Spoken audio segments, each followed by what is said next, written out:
Hi.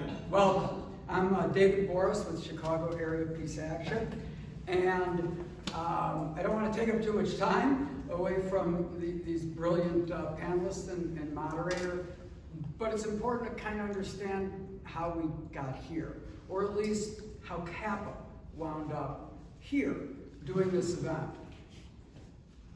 Robert Naiman called me up about 5-6 weeks ago, and he said, I'm relocating to Chicago. And I'm going to be, I know Robert for about 20 or 25 years, and we did a lot of anti-war organizing together, and other stuff. And he said, I'm relocating to Chicago, and I'm going to be there for the convention. What's happening around the DNC? And I said, well, we've got this march for the DNC, and our bodies are outside of just laws. And he said, here's what I'm hearing from everybody I talk to. I'm hearing people are falling into like two camps. There's the camp that says, we've got to get out on the street, we've got to make a lot of noise, and really we've kind of got to burn it all down, right? Because we can't get it right from the inside. And the other camp I'm hearing is, oh no, we can't say a word, oh my God, if we make one peep, Donald Trump's going to be president, it's going to be the end of the world. And then Robert said to me, what would you think if there was a middle way? If there was a way to leverage the street heat that's absolutely necessary to make people sit up and pay attention, along with an inside strategy where the street is giving cover to the folks on the inside who actually touch the levers of power, and the people on the inside feel empowered to actually start to make change. What do you think about a strategy like that? I said, well, boy, that sounds really exciting. And he said, well, guess what? I have an old friend who was lead organizer at the battle in Seattle, Mike Dolan, and there's a guy, D.W. Gibson, who just wrote a book all about it. It's the 25th anniversary, published by a major publisher, and they're going to tell the story. He's telling the story of why those 50,000 people on the street were more successful because of the strategy that they pursued. Now I'll just shut up, but it's why we're here, because I think the lessons that we can draw from here, coming up in 2.5 weeks for the DNC, and how we organize around that, and how we organize for the next 4 years, no matter who's in office. So with that, I have Mike Dolan, who is the lead organizer at the battle in Seattle. I have D.W. Gibson, the author of, let me hold up the book, because everybody needs to buy this book tonight. We have plenty of copies. I'm going to buy 2, and you should buy a book, and whether you read it or not yourself, give it to a high school sophomore in your life, right? That's who needs to understand how this stuff works. And then, oh, you're not on screen yet, John Nichols, the Washington correspondent for The Nation magazine, who is in Asheville, North Carolina. John's pretty busy these days, right, as The Nation's Washington correspondent. So I'm going to turn it over to Mike Dolan to moderate this beautiful conversation. Thanks for coming.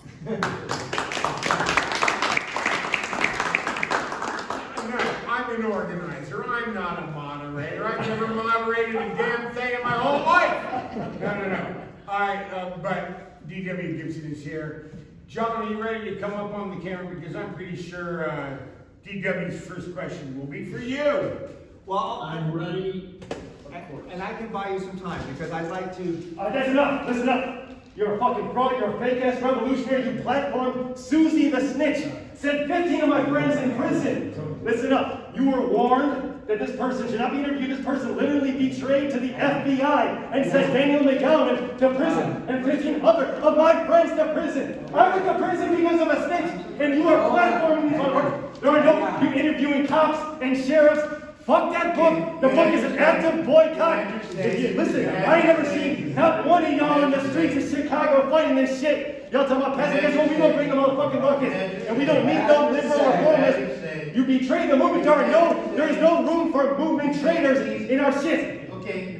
Now listen, man, fucking apologize, man. Fucking apologize. What do you got to say about it? What do you got to say about it, punk? I want to hear this clown. Uninvited. Fake ass revolutionary. Uninvited. What do you gotta say about it, Tom? What do you gotta say? He was told, he said, I don't care. Is this a clown I don't care, show? no, it's my presidential prison, Clown Daniel show McGowan. See this, Daniel McGowan. My name is Jay, bro. I went to prison because of a snitch. Yes. I'm from this fucking city, man. I've never seen any of y'all fucking in these streets. We out there fighting for this shit. You are grifting off our movements. You are selecting sheriffs and cops and FBI snitches and rewriting our history and grifting making money off our shit. Alright, that's cool. Then what the fuck this guy? Train this guy. Don't get your hands off me, punk. Get your hands off me, punk. Oh, listen, you gonna get your hands off me, punk. They call the cops you fake ass abolitionists. Is that what you want to do? I want to hear a word out of you. Why do you platform a snitch? Why? You was told why. And listen, man, we are fighting for what we believe in. We fight for people behind bars. You are collaborating with them. This book is actively being boycotted at bookstores because this fucking clown grifted out the movement. Never been out there. I respect it. I respect it. I'll be out of here in a minute. I'll be out of here in a minute. It's cool. 1 minute. You need to know. You need to know. Organize your own. Susie the snitch. Susie the snitch. And you know it, right? Say it. Amen. I need to hear you in there. I need to hear him in there. I need to. Aye. Come on. Hey, listen. Hey, you punk. Get my back. You a punk, man. You ain't got shit to say when confronted. You ain't got shit to say when confronted. Flip that fucking table, man. Call the cops if you want to, punk. We out here, we fight for this shit because we believe it. We ain't grifting the movement. Having cops and charlatans and liberal reformists write our history. We out there, bro. Get your back. I'd be happy to hear something coming about this guy. Alright. I'd be Alright, happy one more to thing. get a word in. No, There's one more thing. Yeah, there's one more thing. There is one more thing. If he's Being really There's one more thing. Let's get the flag. You have a Let's get bunch shit. of people. Yeah, I hear you. It's just, I disrupted it. How about that? I disrupted it. You How did about that? disrupt it, but Yeah. you could be done I'm disrupting. gonna be out here in a minute. I'm gonna be out here 1 minute. Let's go. You, a minute is up, man. Well, guess what? It's over. How about that? Leave the flyers Listen. there, people who want them. Okay. Leave them on the Susie way out. is an FBI informant who sent 15 people to prison, right? Leave them Right? on their way. Right? Leave the flyers. And yet you've given this person a voice when you was told that this person is a traitor to our movement. Is a traitor to our movement. And you know. And we out here fighting for this shit. We get thrown to the bus by a bunch of liberals and cop apologists. You gotta go. Yeah, let's go. You gotta go. Yeah, I don't care. I don't care. Listen, if you all step out there, you said you were going to leave. If you all step out there, get ready. You better not point us out the police. No peace police bullshit. It ain't happening. We out here, we gonna start some shit. Come DNC, guess what? If I see you out there, you better not point us out to the police. You better not point us out to the police, or it's time you can get it too far. I would love to engage you. Yeah, you gotta really. We have to be told how to live with the performance. And collaborate with FDS Snitch, we go every time. Every time we gonna be there, folks. I don't think. Clearly not. Clearly not. Well, there we go. All right. Okay. John, you still with us? I am. Everybody's blood pressure up. Thank you all for helping with that. I mean, we have a whole exciting thing to talk about, but I guess, I don't know, I've been struggling with how to address sort of that kind of activism. I'll say that he's asking about a person who's in the book who was part of the Black Bloc organizing, and she, as a part of a whole other story, part of an environmentalist group, used explosive devices, and they went to prison, including Susie, who's in the book talking about WTO. There are 69 people in this book. I interviewed over 100. A lot of them are really complicated people. A lot of them are people that I don't like. But I was trying to tell the story as practically and 360 degrees as I can. And a lot of people would have liked if I didn't have the Black Bloc in the book, talking about vandalism.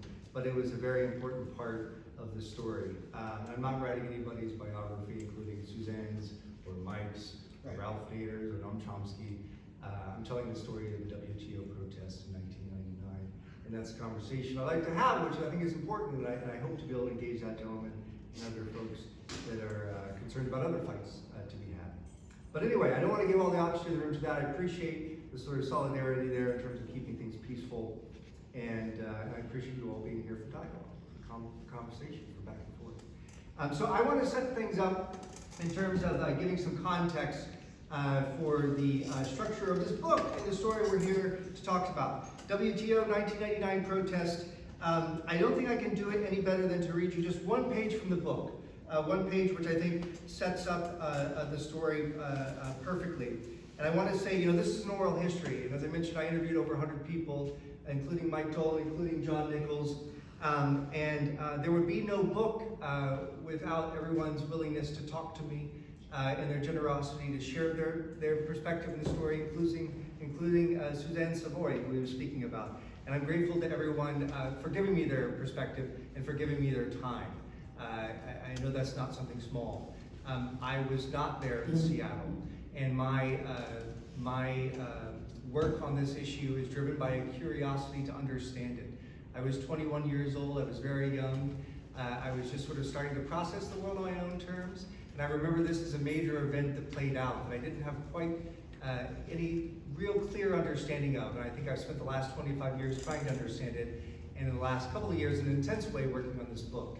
And my understanding has come through these conversations I've had with everyone who's there, everyone from Mike Dolan to former governor to law enforcement, and everyone who had a hand in the action. So I'm grateful to everyone for giving their voice to this book.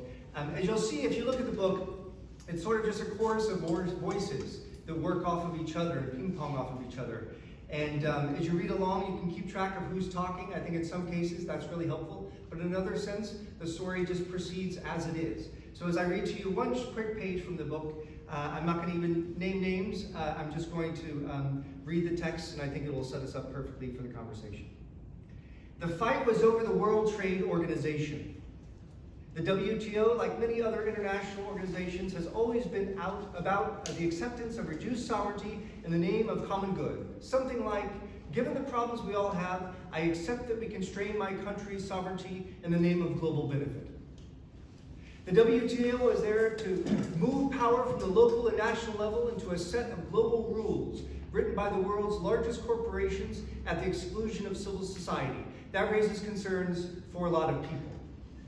It was establishing the ability to supersede and effectively overrule what the nation state might do. So even if you won the legislative battle at home, you could be overridden at the global level. The rules being written were things like, you can only have this much food safety, anything higher is a trade barrier. Or, this labeling system you have, it's an illegal trade barrier. Or, you can't have this kind of investment rule, you can't regulate services. All of this is viewed by the WTO as an illegal trade barrier. People didn't realize that under the new rules of the WTO, it's illegal to ban products based on production methods. One of the only things you're allowed to ban is prison labor. But if you say, we don't want these products in our country because they're made under exploitive conditions or because they're made in ways that damage the environment, it's actually illegal to say we don't want those products circulating in our country. We were telling people this in 1999, and they would say, well, we should be able to decide those things. And we were saying, yeah, that's why we don't like the WTO. People were seeing the ways in which everybody was affected, no matter what issues were important to you. The environment, human rights, social justice, sweatshops, this unchecked globalization and trade was going to affect all of us. It was a battle of ideology. One was a vision of single constitution for a global corporate governance, which is what the first director of the WTO had said was needed. The alternative was making trade rules for countries according to what was interesting to their people and their government. Rules about what they would do when they decided to trade, not one-size-fits-all, top-down corporate dictates. You can learn from history that there has always been an element of confrontation, whether it's been labor strikes or civil rights sit-ins or suffrage movement. You need to have a confrontation. We needed to have a massive confrontation, put our bodies on the line and create a crisis. So that's the context. And I want to start with John. I want to start talking to John because, John, I feel like in some ways you might have mirrored my experience writing this book, but in real time in 1999, because you were not in fact a part of the organizing per se, but you went there to see it. And I want you to sort of just start by giving us a sense, especially in sort of a 2024 context where we all live in a very siloed sort of existence, I think. We have a lot of purity tests, right, for movements and organizing. But in Seattle, we saw something different. We saw sort of a big tent approach. And I wonder if you could sort of just start by describing for us what you saw when you got to Seattle in terms of the nature of the organizing that was happening. Of course, I'm honored to join in to talk a little bit about when I saw in Seattle, because it was a very, very important part of my journey as a journalist and my experience. I was newly writing for The Nation then, a long time ago. And one of the interesting things, perhaps, about it was that I said to Katrina Vanden Heuvel, who was the editor of The Nation at the time, I'd like to go to Seattle. And this wasn't in the end of November, this was actually months before. I'd like to go to Seattle and write about this thing they're trying to do, which is to organize a mass protest against the World Trade Organization. And so Katrina was very generous in that regard, said yes. And so I went to Seattle, and this is what I saw. When I walked around the city, on the streets, there were people from Seattle, not just folks coming from outside, but people from Seattle, who were literally on the streets handing out literature, on paper, not just doing internet. They were handing out pieces of paper saying, there's going to be protests at the end of November. You went to churches, they had things on the bulletin board, union halls had posters. There was this free event organizing going on. We saw it all over the city. It was a very dynamic and very impressive thing. And then I went to the little headquarters office they had opened, and Mike Dolan was there, literally with a cell phone on each ear, and talking to two different people at the same time. But when he got off the cell phone, we talked about not just the people from Seattle, but the people from throughout the region and really across the country and ultimately around the world that were going to come there at this moment. And the interesting thing, DW, is that you say, well, it's interesting, Seattle's so interesting because it's different from now when we're so siloed. The fact of the matter was, going into Seattle, we were all plenty siloed. We were all, on our own tracks, working on labor rights, working on the condition of farmers and fisherfolk, working on environmental issues, working on political and democracy issues. I mean, people were working on all these different things, and they weren't always working together, right? In fact, there have been real divisions and real challenges in this regard. And so there was no guarantee that Seattle was going to work. There was no guarantee that it was going to come together in the way that people hoped it would. But through the genius of a number of writers and organizers and thinkers, and then going back to Chomsky, and I think Chomsky is very essential to this because of some of the ideas that he put out long before, but von Neumann and many writers and thinkers, Walden Bellow, from around the world, who were saying, we've got to start to look at what's going on with the WTO and what's going on with global as an organized reality that affects all of our experiences. And then they were going to say, so you can have your first issue. Your first issue can be the environment. Your first issue can be labor rights. Your first issue can be farm conditions or whatever. But your second issue, and this has to be the WTO, because the WTO screws up everything you care about with your first issue, right? So you can't neglect this. And amazingly enough, it came together. So suddenly you had all these people, different experiences, different causes, on the street in Seattle, meeting one another sometimes for the first time, and recognizing that while they had very different interests, animal rights activists and Teamsters, right? Teamsters and turtles, coming together and saying, look, we have a common target here. We have to stop this ministerial from going forward. And so it was a remarkable thing, and it worked. I mean, and Dolan and other people can talk more about it, but I think that's the perspective to understand. It wasn't guaranteed to work, and the circumstances weren't easier. They were probably harder in a whole bunch of ways, and yet, at some fundamental level, it came together. And it came together because of an immense amount of organizing, because of an immense amount of education, and frankly, because of an immense amount of generosity, right? People who looked beyond themselves, beyond their own cause, and figured out that they could unite with a whole bunch of other people and maybe solve their common problem, which they couldn't solve on their own, but together they could. It was a very, very moving story to cover. and one that Amy Goodman was there, and all sorts of other people many, many years ago, another time for many of us. But I think we saw something that influences us to this day as regards what can be done to achieve coalitions for economic and social and racial justice, for saving the planet, and perhaps even for that always difficult goal, but always necessary one, peace. Yeah. So a couple of things you said there that I want to turn to Mike on, but I think it's important to illustrate, especially as we sort of have been seeing a season of protesting this past year, college campuses, and a lot of sort of harking back to '68, which some of those parallels might be interesting to visit. But Seattle sort of, got skipped over in a lot of those conversations, and I was constantly flummoxed by that because I don't know that you can point to an organizing effort in the last 50 years, let's say, since the Civil Rights Movement, certainly, where you have a goal that's set. You guys were articulate, particularly the Direct Action Network, but part of the goal was set to shut down the WTO, to not let them hold their meetings, and to prevent a new agreement. And the protest played out over the course of a week.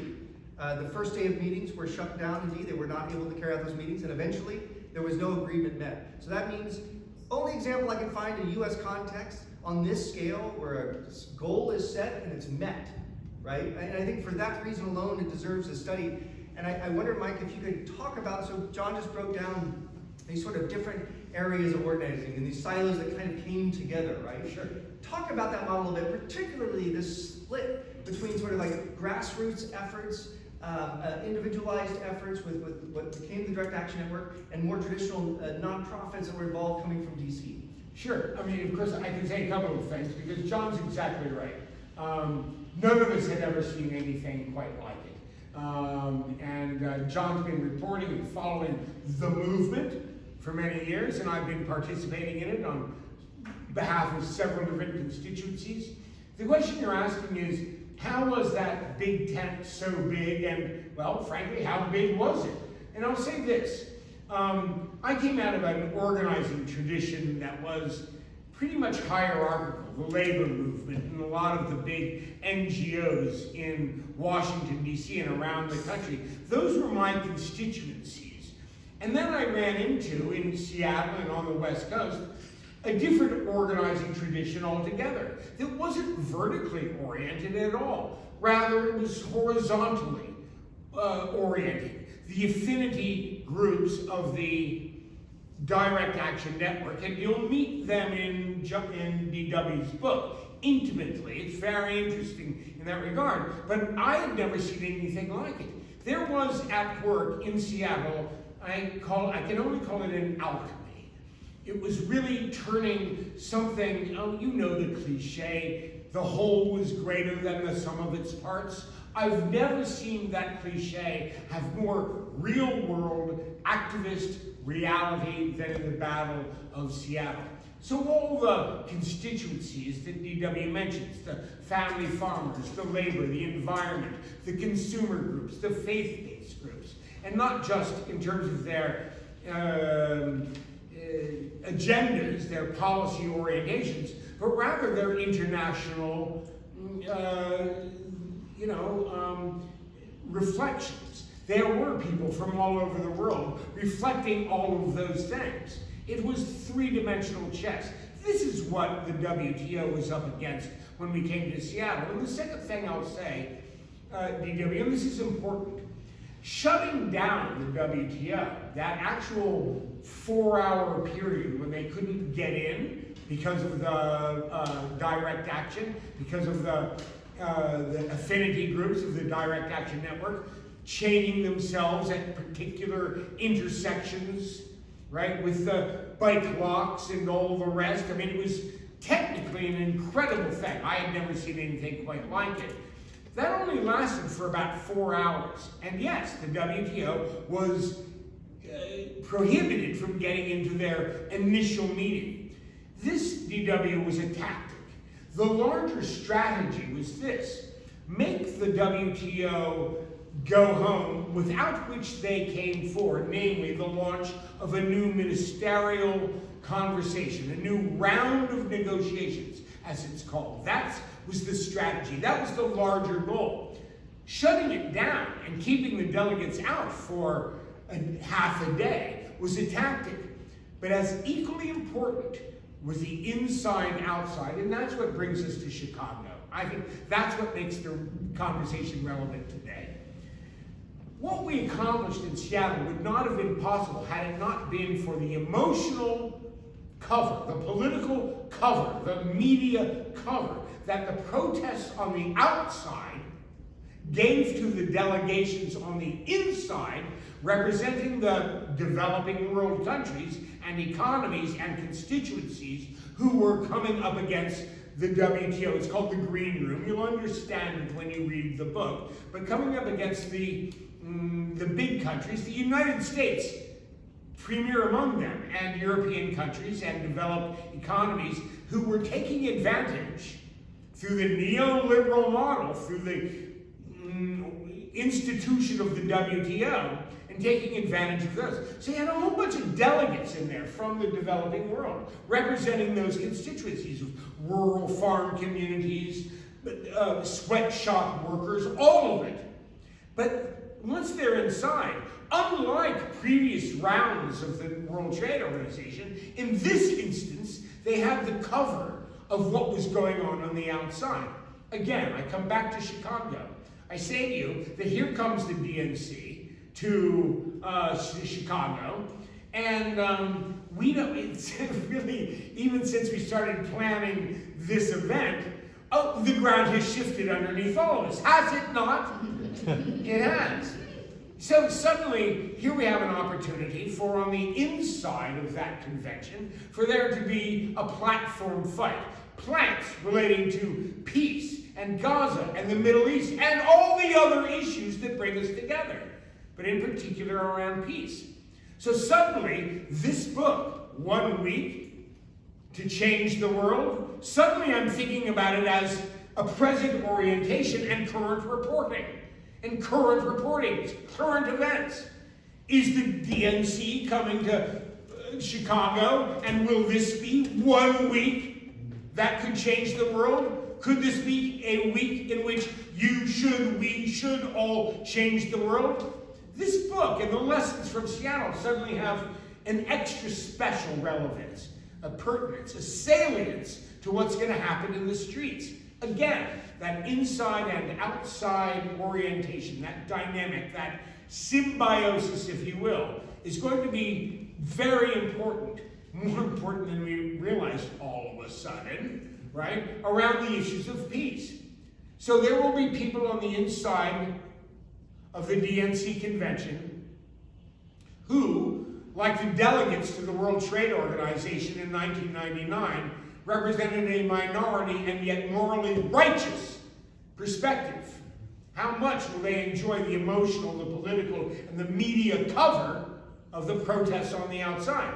That's why we're organizing this event with the Chicago Area Peace Action, right? Is because those are the marchers, those are the ones who are right now putting it together. They're just like I was, pulling my hair out 25 years, minus 2 months ago, right? It's exactly like that, all right? So we just had somebody from the outside, all right? That person, I would pay that guy to come do that. No, I'm kidding.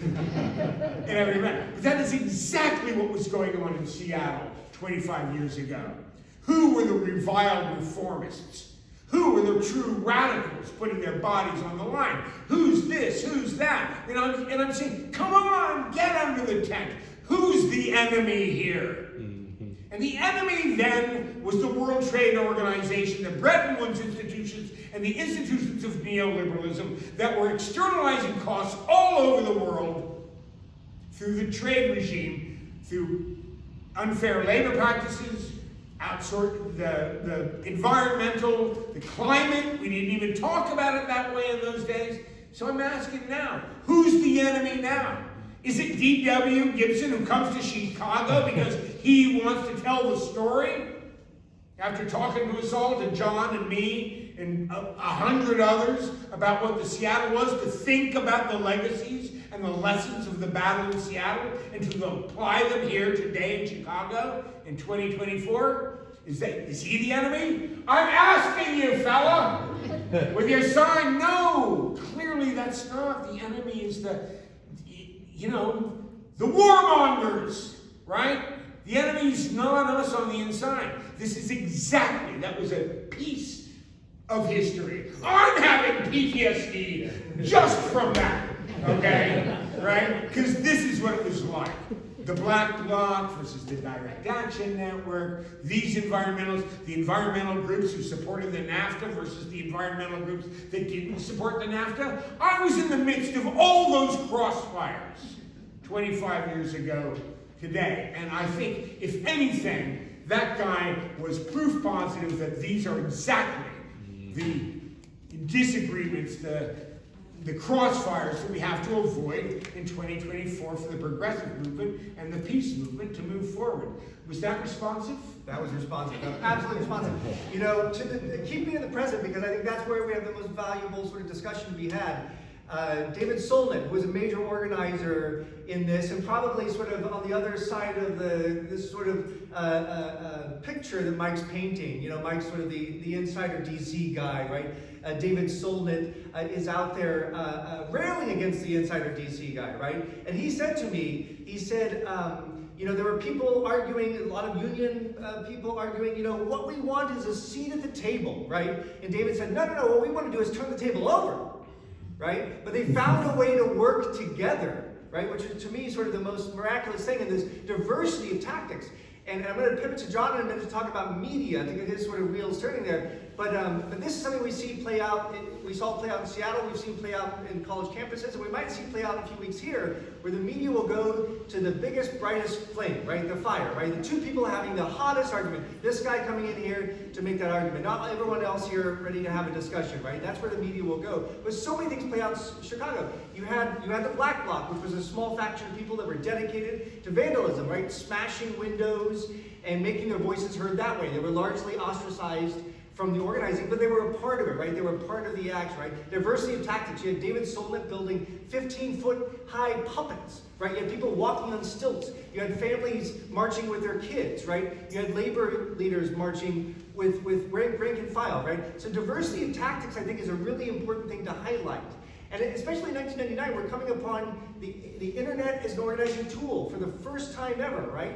I think that's a really important thing. But I want to contrast that with a comment that someone made that I interviewed for the book, and I want to get John's reaction. David Taylor, who was instrumental to the organizing, especially a lot of the college students and college students that came into the organizing, he said to me, and he's been involved for the last 25 years in all kinds of movements, he said, I've come to realize that Twitter ruined organizing.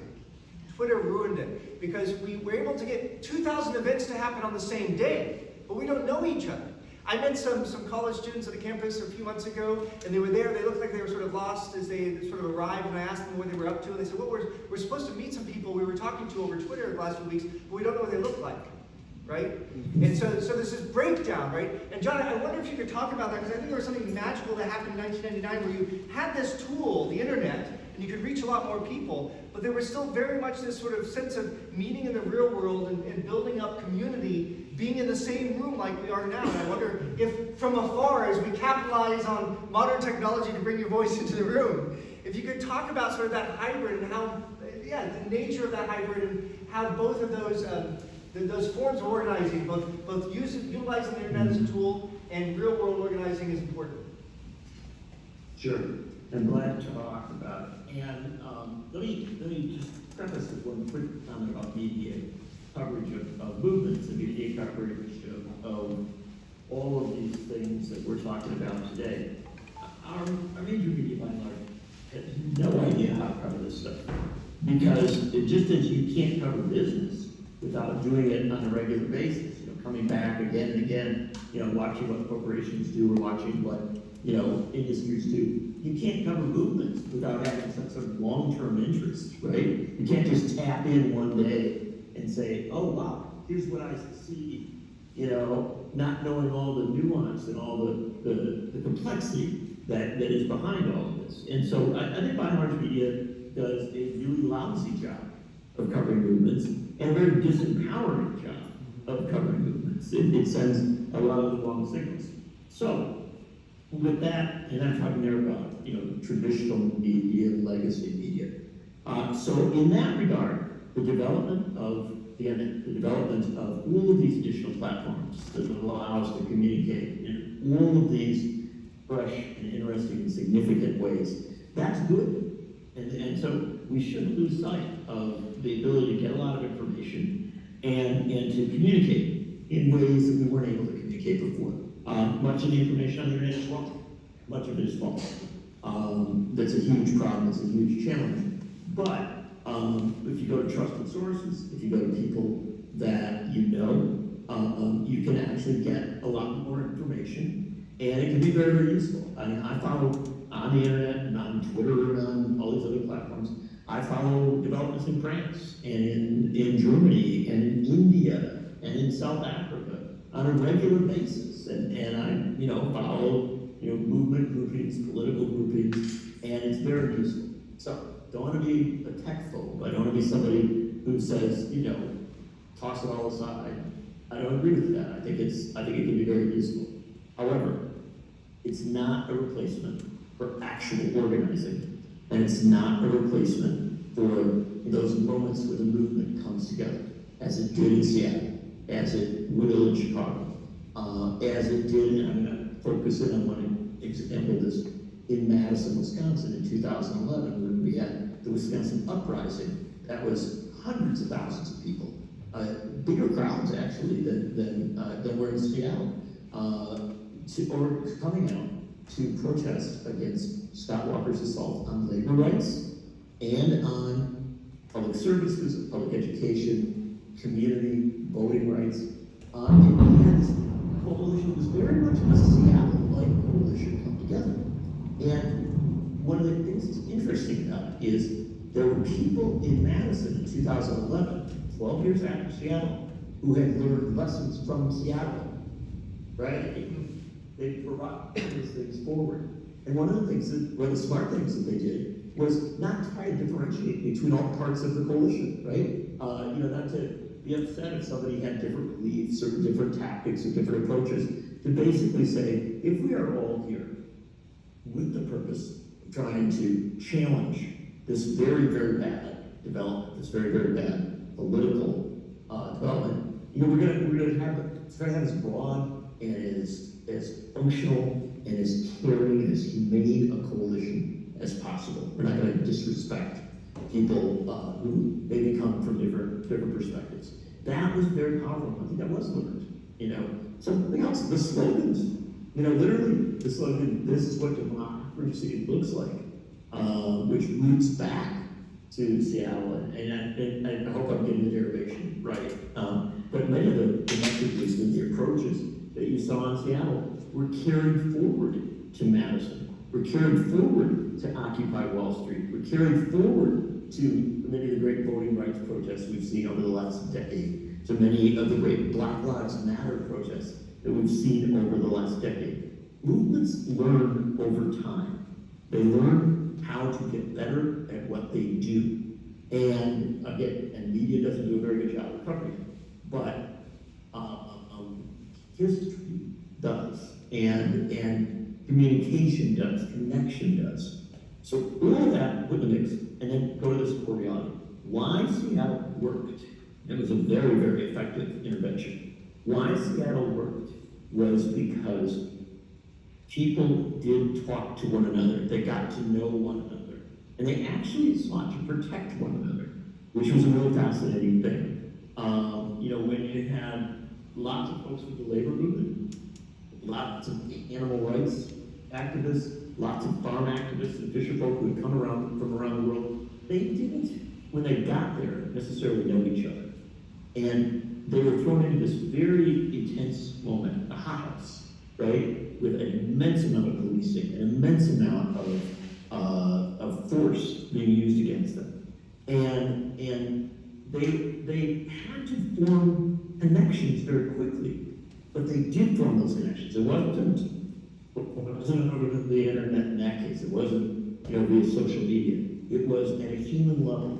People heard, yep, cell phones, which we did have, people heard, wow, there's something going down on the other side of downtown. And you'd see all sorts of people running running the 10 blocks to get to where something else was happening, to be there with those folks.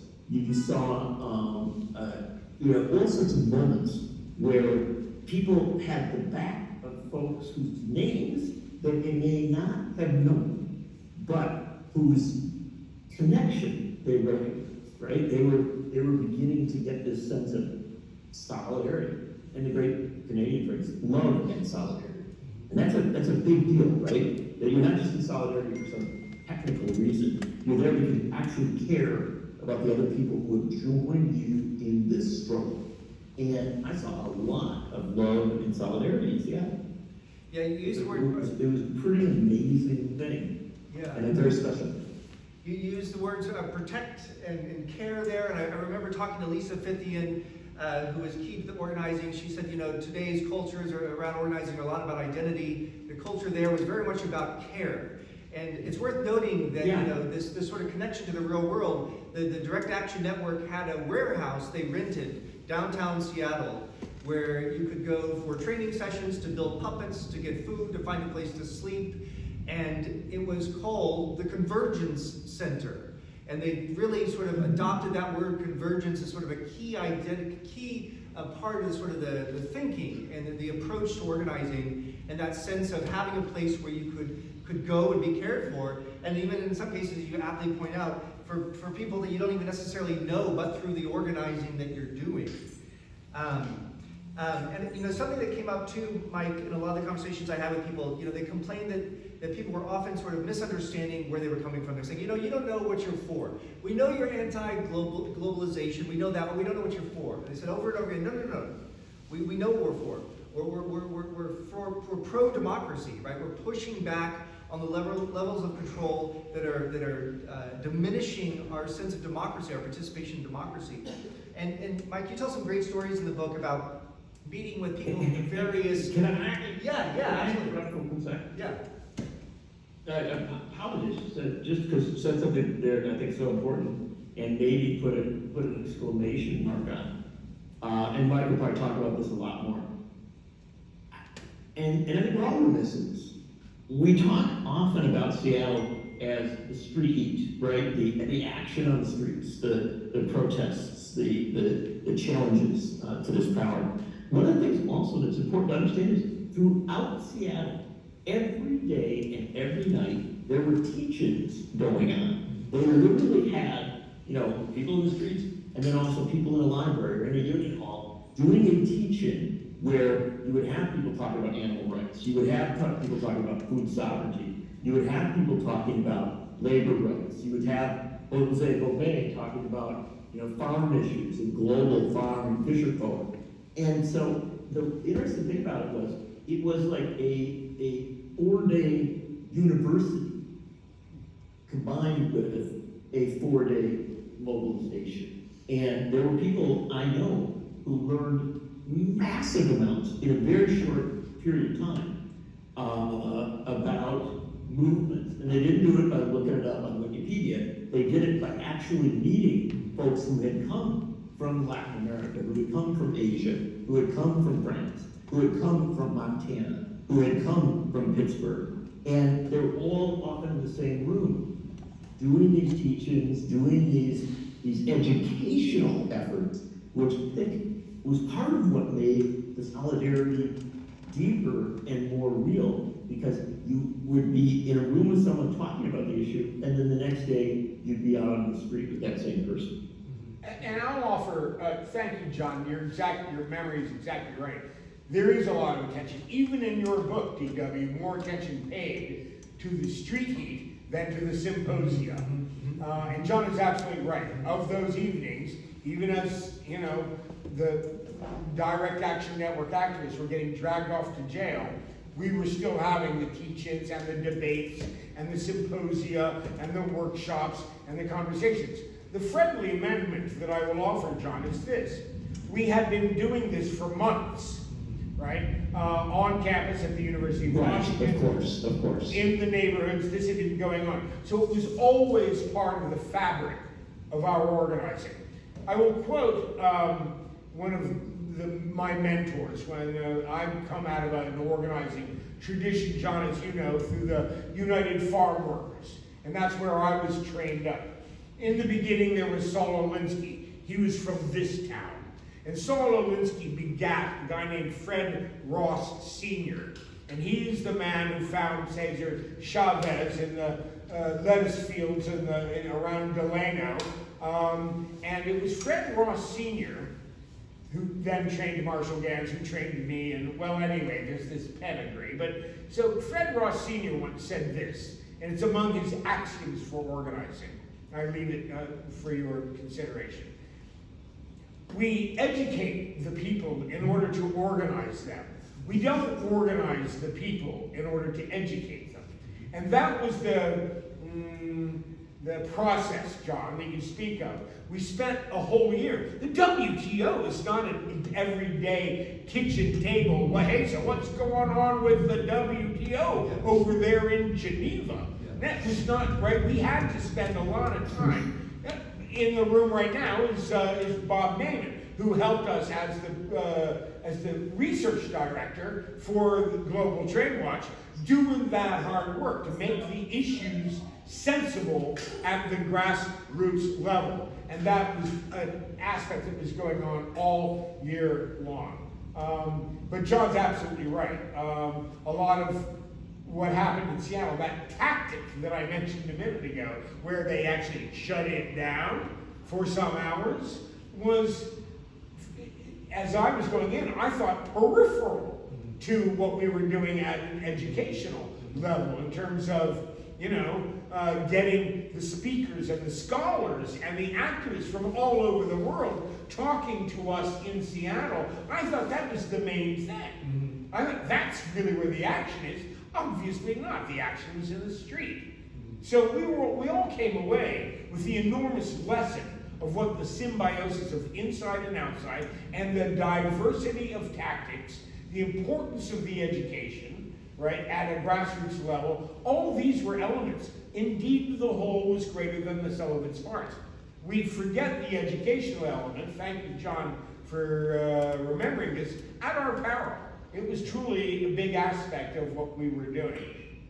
Yeah, and it played, one of the organizers in the book makes the point that by the time sort of this week rolls around, all the action is happening, and as law enforcement starts to utilize all the tools at their disposal to get people to empty out the streets, and violence ensues then, that the general populace in this city understood what was happening because there had been 8 months of teachers, because there had been yard signs and posted bills. That's right. The community of Seattle had a sense of what was going on, and their anger was then directed, by and large, at law enforcement because they understood the dynamic and they understood why people were in the streets. That's right. That's right. Although, let me say this, and I'll just say this.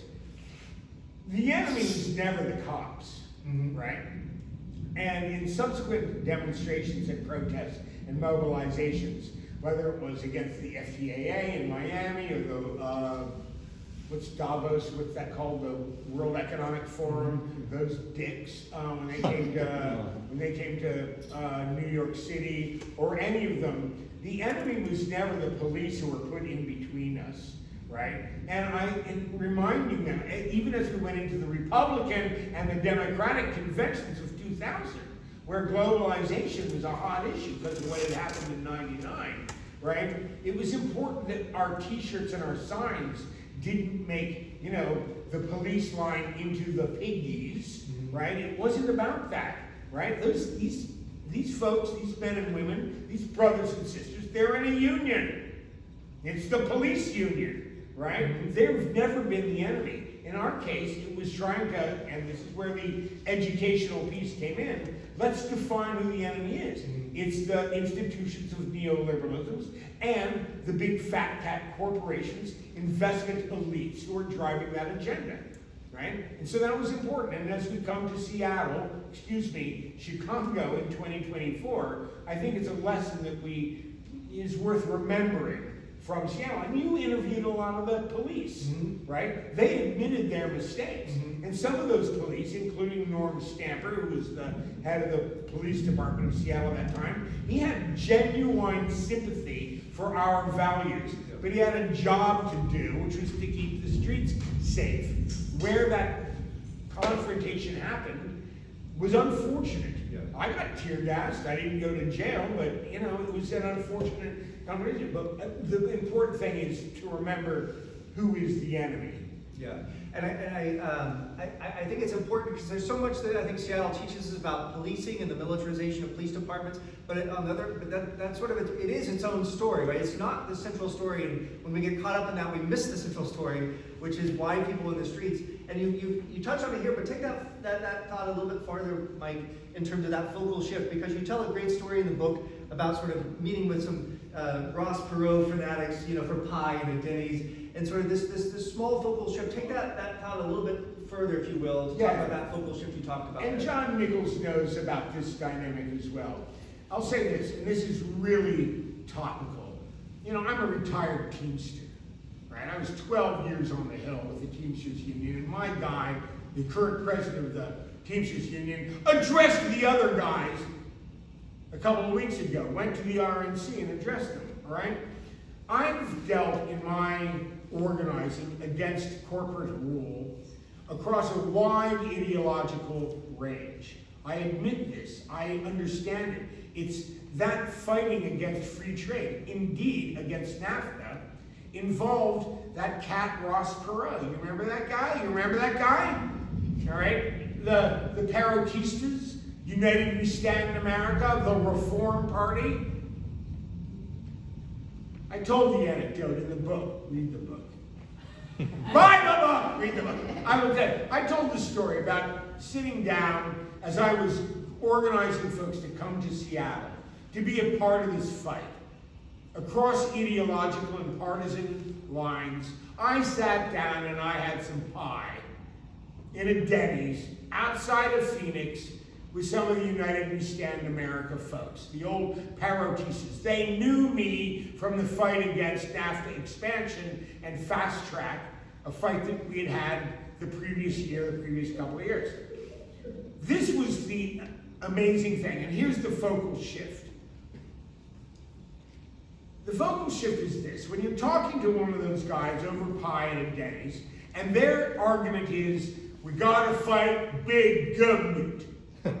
Big government, the Trilateral Commission, the Illuminati, all these nutso conspiracy theories that they've got up their sleeves because they've been listening to right-wing radio for too long. You talk to them and you explain it's actually not big government who is your enemy. It is the big transnational corporate and investment elites who have bought and sold the government that you're complaining about. And if you're patient, and if you have the right vocabulary, and you have the right organizing gestalt, Jesus, did I just say that?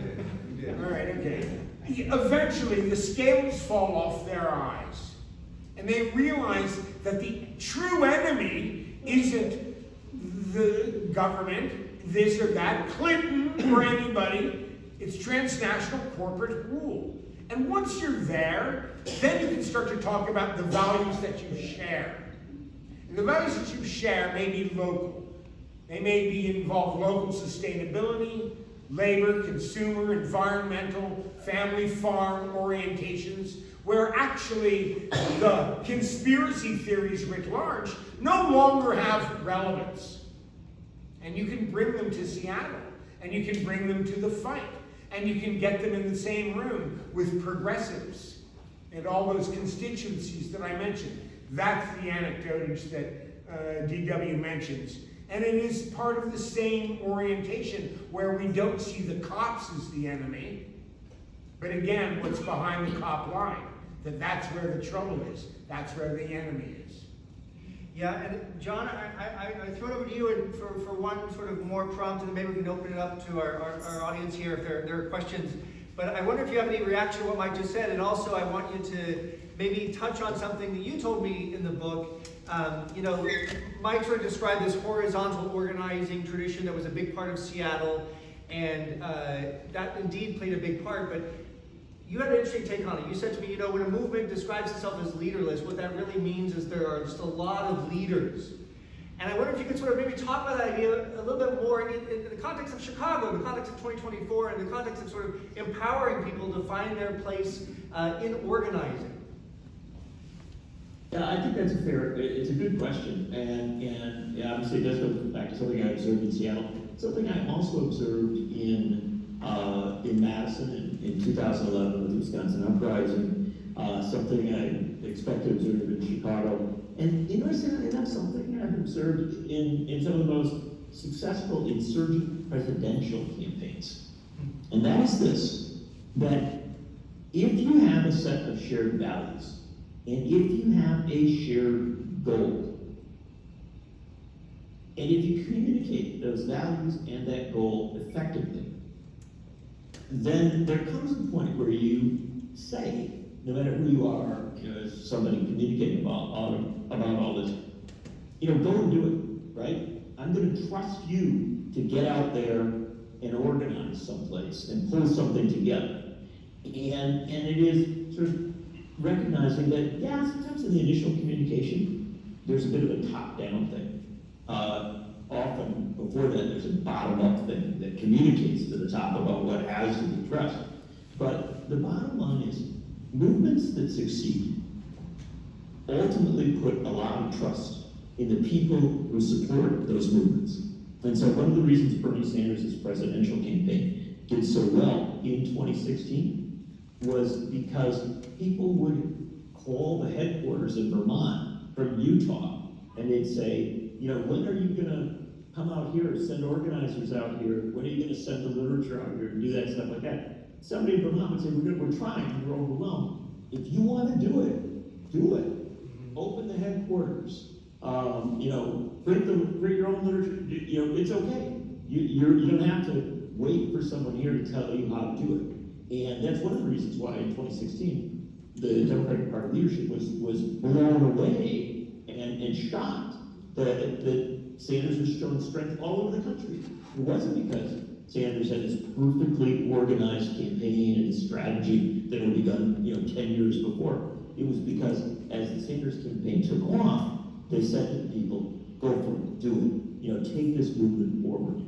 And it worked very, very well. I think we saw a lot of that in Seattle, where folks came from different places, different experiences. They saw something that needed to be done, and they did it, right? They came together. And yes, I think you say it can be said that Seattle was leaderless in some ways, but that's not right. There were hundreds of leaders, and I saw leadership on a constant basis among people, in the streets who took responsibility at a critical moment, offered a creative response and an unexpected response.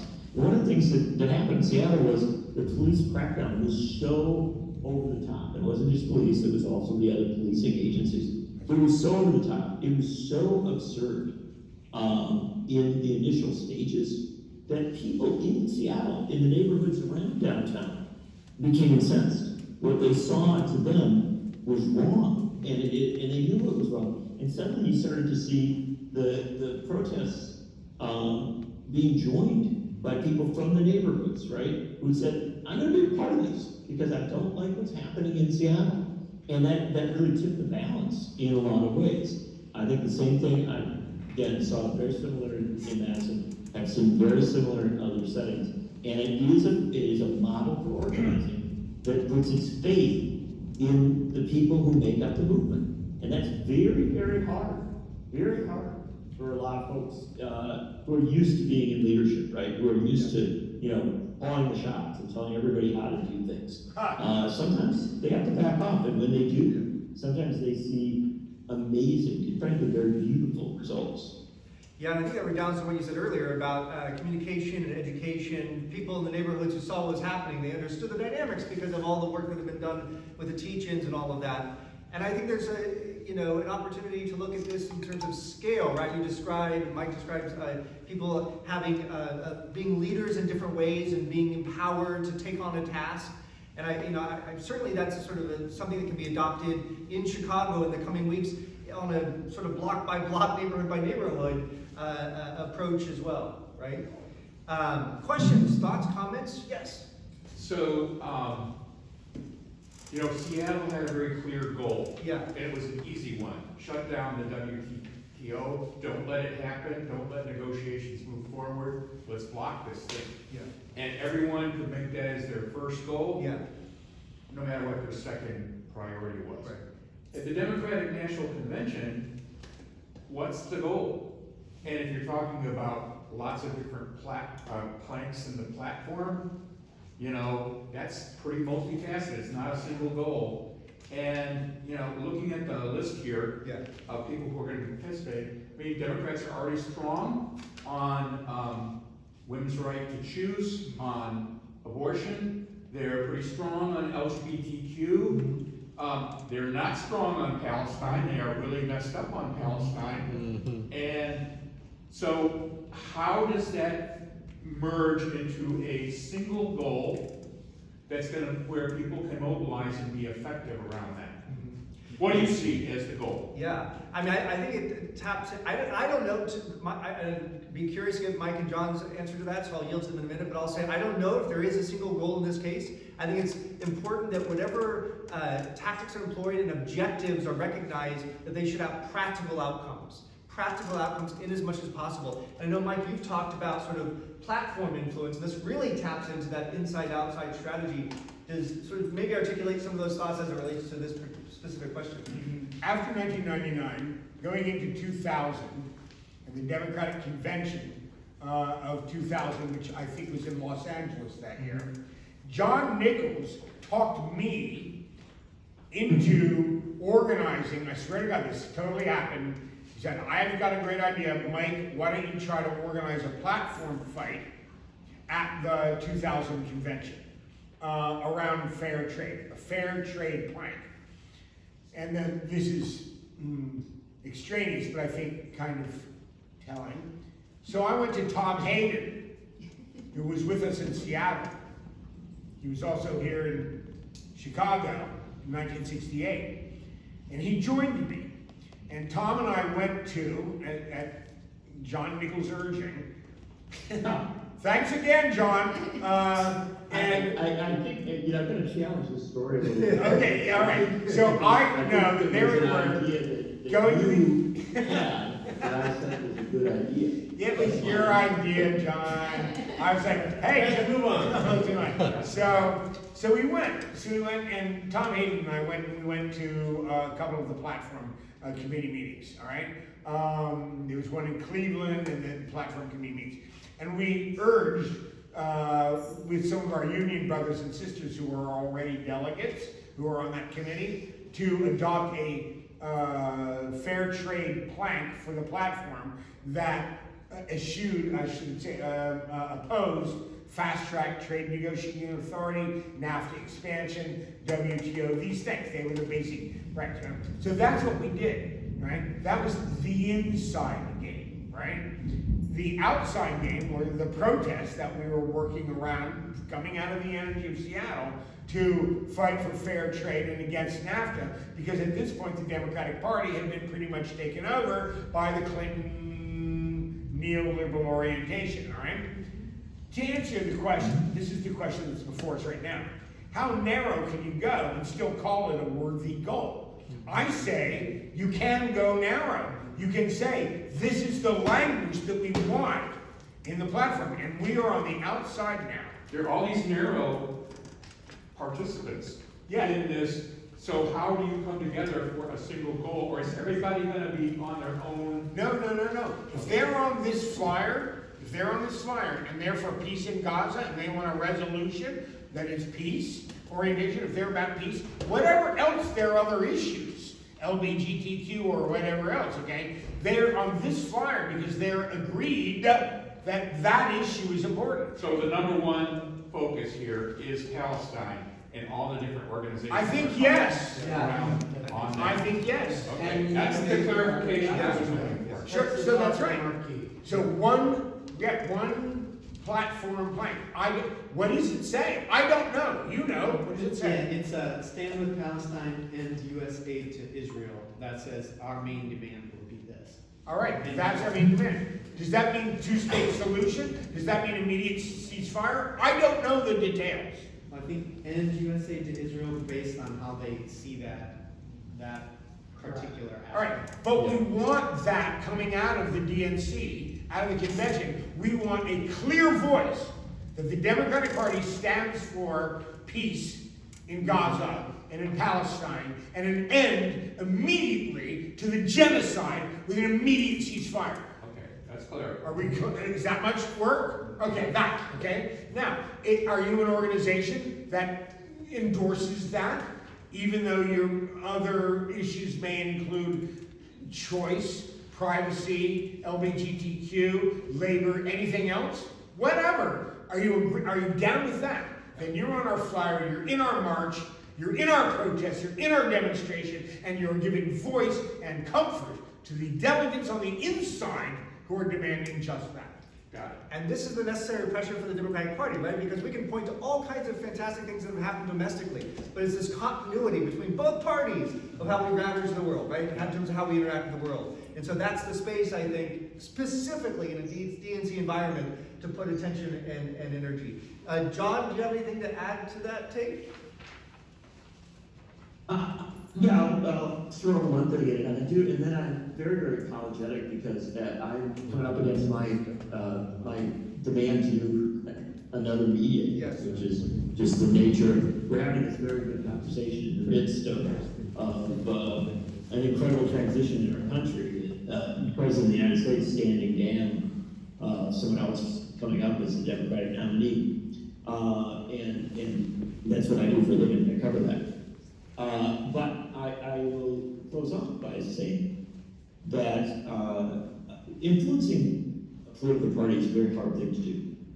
And too frequently, movements that try to influence political parties develop, around a convention or around a moment, and they face the challenge of, having that influence on the outside, but finding the way inside. Right, to try and actually move the party. And happens that Chicago in 1968 is the classic example of this. In 1968, in Chicago, the people come from around the country to try and move the Democratic Party to take an anti-war stand on Vietnam. And yes, it was turbulent. Yes, there was a police riot. And it was really an ugly, difficult, challenging situations in Chicago, outside the convention. But the really terrible thing that happened in Chicago in 1968 wasn't outside. The people on the outside, the peace activists fighting, desperately to change the direction of one of the two major parties. The problem was on the inside. On the inside of the hall, despite everything that was happening outside, despite everything that was happening in America, despite all of the results of primaries, the Democratic Party rejected an anti-war plan. And they nominated a sitting vice president and a centrist Democratic senator who went out there and ran, a liberal campaign, but not one that was, understood as anti-war. And they lost. They lost that election because they didn't listen to what was coming, the message from the outside. They blocked it off. And so one of the great challenges in a circumstance like this is to find the best way to get that message inside. That means building coalitions, finding people that are on the inside, helping to shore them up. You saw that in Seattle. And Mike can talk about that there were people on the outside, there were people on the inside. And there was a lot of talking and a lot of connection, people trying to figure out, how to leverage a change. Now, Seattle didn't bring a radical change, it simply stopped a bad thing from happening. But at the Democratic Convention, I think particularly on the issue of Gaza, it is very, very important to try and figure out a way to change the where the Democratic Party is on the issue of gossip. And that is a moral demand because of what's going on in gossip. But it is also a practical demand because there are a lot of voters across this country who are very uncomfortable with where the Democratic Party, at its highest levels, understand there are Democrats in Congress, Democrats at the grassroots, who have been very in support of Palestinian rights, very much in support of ending the horror in Gaza. But at the highest levels, a failure.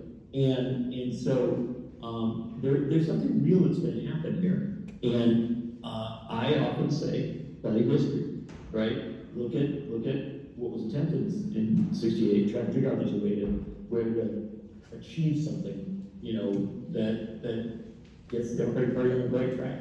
I can't say that will happen. I cover that for a living, and I like covering it. I like the stories of movements as they seek to change the direction of institutions, and the Democratic Party is an institution. So what happens in Seattle this summer is a big deal.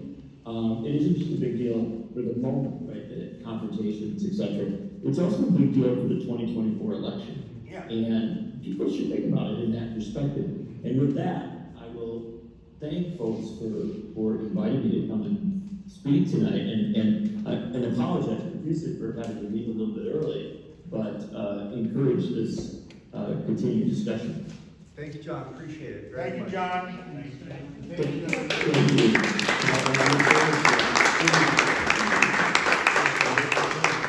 You have a comment or question? Yeah, thank you all so much. So I'm curious, at the beginning, Mike, you were described as like a kind of a DC NGO guy coming in. So I just took a quick look at kind of the coalition for this March on the DNC. Sure. And the only like major nonprofit or like labor union DC group is the AFSC, which is great, right? They're cool. But how do we address this inside track when we have a majority of delegates already supporting Kamala Harris? Yeah. And then also kind of, and I don't mean to be too much of a pessimist here, but we've seen in the past Kamala and Biden kind of go, well, I support a ceasefire. And then they don't use any of the things that are in their power that would actually, lead to something like a ceasefire happening. And so how do we kind of try to address these things as we bring power into the streets? Yeah, I feel you. That's frustrating. No, seriously. I looked at the flyer too. I'm like, where's all the big players that have DC, right? This is a little bit of a problem in Seattle too. And I'll just tell you what the experience was. I'll give you an example. So there were some environmental groups. Okay, there's a very strong environmental critique of the WTO, right? I mean, I don't need to bore you all with that, okay? But there were some environmental groups that were so close to the Democratic Party and to Bill Clinton, right, that I had to drag them, kicking and screaming, into our coalition, okay? It was hard. Part of it was international solidarity. So some of these environmental groups consider themselves, internationalist in their perspective, as indeed they should. And so putting bank shot, if you will, international global pressure on those groups was part of it, okay? The other part of it was their own members, right? Well, let's take an example. You take a big union, I'll just throw out one that I used to work for, SEIU, the Service Employees International Union, right? Among the most progressive of the international unions, and also not in the AFL-CIO. They're like the Teamsters on the outside, okay? They have significant diversity in their membership in a lot of these states. So you look at places like Minnesota and healthcare workers, or Michigan, some of these, okay? The reason I'm getting granular is that that's what organizing is. You have to kind of get granular and find out what's the bank shot. How do you get a big institution that's a labor union that has a voice that is listened to within the Democratic Party?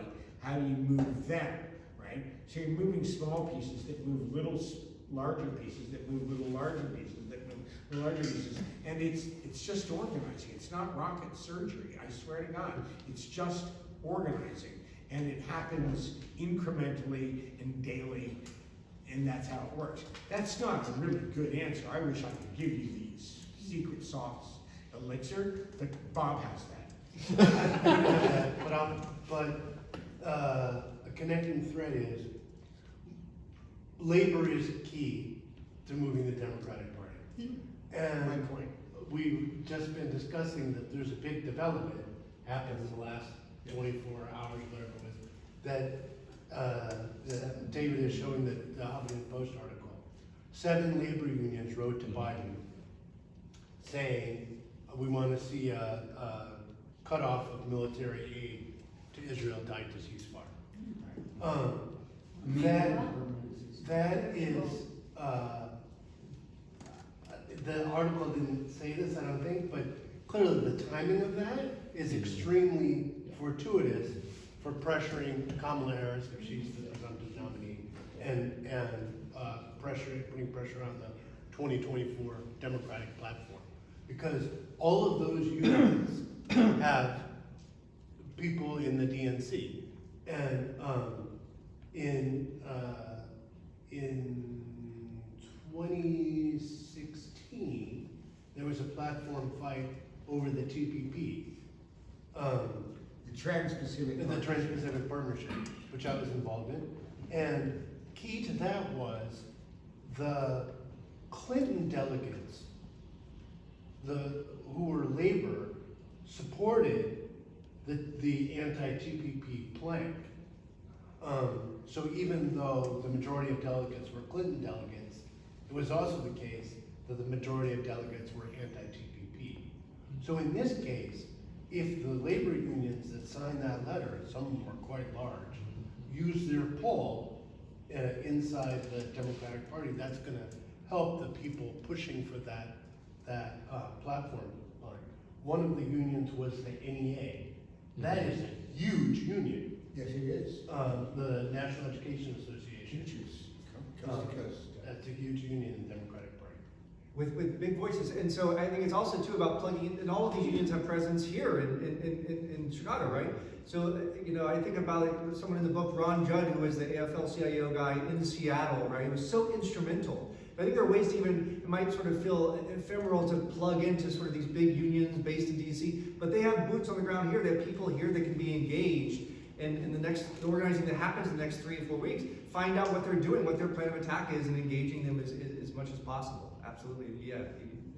The tension there is bottom up and top down. So some unions more than others, and you just learn this by doing. But the dialectic that Bob is referring to is getting individual members who are activists and have other progressive sensibilities in a moral center to put the pressure on their local union structures, whether that's actually their local union or, in the case of Ron Judd, it was the Central Labor Council, which is the AFL-CIO organization at the county level, and to try to go up the ladder, right? And at some point you'll meet somebody, the Coke director or the president of the local union, who will say, listen, no, my orders from headquarters, right? My orders from DC or whatever are to downplay this issue in the interest of a larger solidarity, because the bigger picture is to defeat Trump. And this is a distraction to that, right? You'll hear that, right? I hate that. Just so we're all on the same page here, I fucking hate that. To silence the voices of the grassroots on a clearly moral issue is wrong for the political expediency. We've seen that for too long. I'm too old. I don't want to see it anymore. I don't cotton to it. I am impatient with that. You're younger than I am. I can tell. And I think that, calling the moral question is the hard rhetorical point you have to make. And the letter that was issued today is a tool to do that. Any resistance that's met in a local office, what's here? What's in this letter that the union signed? I think that's a huge tool going into organizing. Yeah. And even if you don't win, right, whatever it is that you've accomplished in that organizing is the basis for the next one, okay? Right? So you do not burn any bridges. The thing that you accomplished in any of that, whatever it is, count it as a victory. Own it. Own the victory. Own the conversations that you had. and then build on that for the next ones. It's communications, and it's, you gotta own it and build on it. It happens over decades, sometimes. Civil rights, it happens, over many years. Environment, and on peace, it's never gonna go away. We're always gonna have that struggle. So where in the strategy is the education part? Where is the process that's going to teach the observers, people in Chicago, that this action in the street is making a righteous claim? When you're talking about Seattle, you were talking about an educational process that went on for a year. Sure. Maybe the thing that's most advanced people understanding all over the country about the Palestinian-Israeli conflict was the Hamas attack in October. Sure. That probably, I've been active on this particular issue for 40 years. Sure. And that date probably changed people's understanding of that conflict and Israel's control of. You know how resolutions are written? Whereas, therefore let it be resolved, right? The education that you're talking about is what's contained in those whereas clauses, right? The facts of the matter are this, and for the last year, since the last year, right? Well, no longer, but whatever. We have the evidence of genocide at every level of detail, right? So if you're writing a plank for the Democratic Party or the local Democratic Party or your COPE committee on your local union, you just add the evidence together in that series of whereas clauses, right? And then you come to the conclusion, therefore let it be resolved that we, this body of whoever we are, democratically thinking about this stuff together, come to this moral conclusion, therefore let it be resolved that the United States must immediately stop shipping weapons to Israel, or, there's an answer there. The education that you ask about, right, is ongoing. Groups like the Chicago Area Peace Action, that's the reason, right, for networks like this one, right, and all its sister and brother networks around the country, right, is to provide that education. But the pointy end of the organizing spear is putting that together in a resolution that you dare people to oppose. Yeah, just speaking about Chicago Area Peace Action, part of our educational process has been showing a series of films, kind of talking about the history of what's going on in Palestine now related to that history. Yeah. So sometimes we get 80 people to show up at one of those film screenings. Fine. Then let me make the friendly amendment. I'm Yeah. sorry, before we get too deep. Okay, the friendly amendment is this, okay? People who care about peace have other things in their lives, right? Some of them may be a member of SEIU or another union or another aspect of their lives. The important thing, and this is the lateral aspect, this is how it gets horizontal, is that we ask them to take that. This is called relational organizing. It happens to be a thing now. I work on climate issues these days. For anybody who's interested in what I'm doing now, I work for Jane Fonda. She has a climate pack. I work for her on doing grassroots and this kind of stuff at the grassroots level. I'm still doing it, okay? And now I'm doing it around climate issues, okay? And it's called relational organizing. So you take the people who are in your networks, otherwise they may be social, educational, could be sorority sisters. Actually, it often is sorority sisters, you'd be surprised. Or your brother or your whatever it is, right? And then you try to get that conversation going on in there, right? This was a principal lesson of Seattle. This is another reason, by the way, as we conclude, to buy the book, really to read this. This is a case study, right? DW has documented it, and if I may say, curated it brilliantly, all right? So that you understand what the challenges are and how we overcame them, right? I loved the book, DW, I really did. I've read it a couple times now, and I learned a lot. I learned a lot from a book where I'm featured prominently. But the point is that relational organizing exists throughout civil society, right? And all the difficulties with the high-tech aspects of this now, people don't answer their phones and Twitter did this to us and wah, right?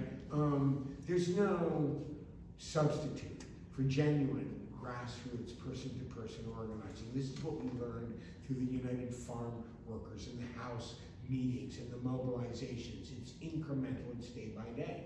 You take the victories that you had yesterday and you apply them tomorrow. I think that's the best possible place to wrap up, unless you have something to What add. about the students? Yeah.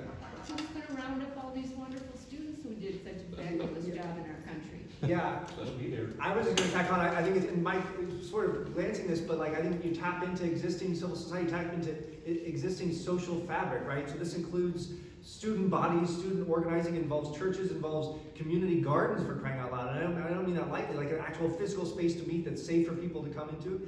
And I also think it's about not being afraid of small gatherings, right? Like 5 people, 10 people at a time, because that can multiply.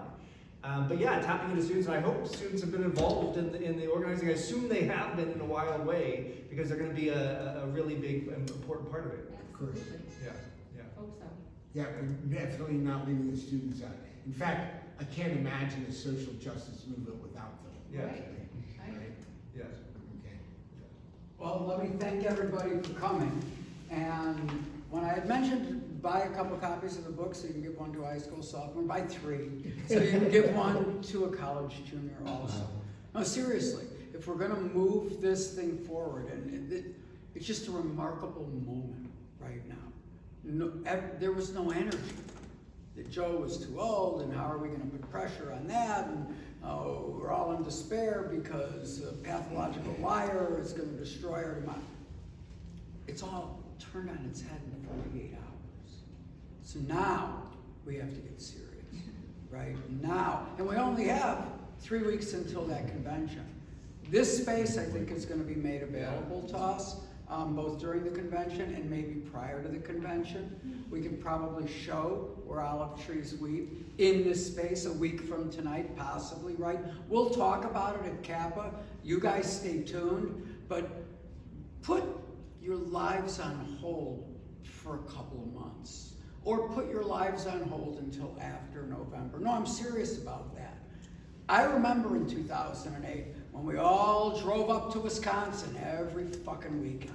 So that Barack Obama, who didn't quite turn out on easy codes, we were 8 years in power, didn't quite turn out the way we all thought it would, but the effort was so worth it. This is a moment where we can put in that kind of effort. This moment won't last forever. It won't last after the election. Win that first, and then we can rededicate ourselves to the rest of it. Thanks for